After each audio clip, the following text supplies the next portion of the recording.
Thank you, Mr. Chairman. We're very pleased to have a fellow Oklahoman up here today, Mr. Tom Walker, who is the President Chief Executive Officer of I2E. He brings tremendous energy and leadership to the creation of commercialization and entrepreneur development initiatives in Oklahoma's advanced technology sector. And Tom is a founding member of the Board of Directors of the National Angel Capital Association, serves on the board of the Oklahoma Biosciences Association and the Oklahoma Manufacturing Alliance, and has been a great leader in our state in venture capitalism. So, Mr. Walker, we're glad to have you here. Thank you. It's my privilege, Chairman Altmeyer, Ranking Member Fallon, Mr. Ellsworth. Thank you for this opportunity to testify today regarding the difficulties facing the venture capital and angel capital industries, and in particular how it's impacting the biotechnology industry. My name is Tom Walker.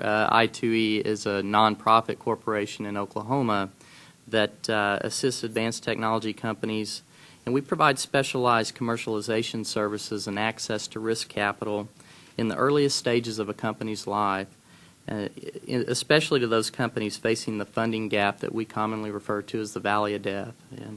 And we accomplish our goals through the assistance of the state of Oklahoma, actually through OCAST. We've invested in over 100 startup companies over the past 10 years.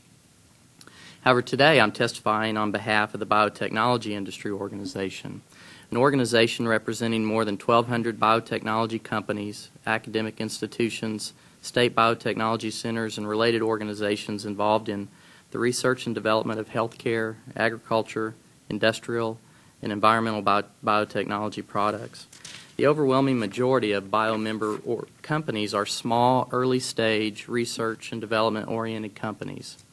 America's leadership position in this industry today is really threatened by the economic environment that we find ourselves in. The total capital raised by the top biotech industry has fallen 56% in the last year. Almost half of all public U.S. biotech companies have less than 1 year of cash remaining on hand. The amount raised through initial public offerings has fallen by 97%, from $1.9 billion to $5.8 million. The slowdown in private investments has been dramatic, as well as venture capital investors find they can no longer afford the high risk that is characteristic of investment in biotech. So I'll briefly mention a few approaches to sustain emerging biotechnology companies in this time of need. First, allow small companies access to the NIH Recovery Act funds. As part of the Economic Recovery Act, Congress appropriated $8.2 billion to the National Institute of Health. These dollars will largely be used for basic research and must be spent within the next 2 years. Historically, NIH grants go to research institutions. So if we could just allow a small percentage of those funds, the Recovery Act funds, to go to small businesses, it would have a tremendous impact in this time of need in developing new technologies and therapeutics, things of that nature in the biotech industry. Second, we should enact new tax incentives for investment in biotechnology. One thing in particular, President Obama's budget proposed to eliminate capital gains taxes on investments in startup companies, yet details on this proposal have not been forthcoming. So I'd urge members of Congress to work with the Obama administration to refine the proposal in order to make it as useful as possible for small, capital-intensive companies greatly in need of new funds.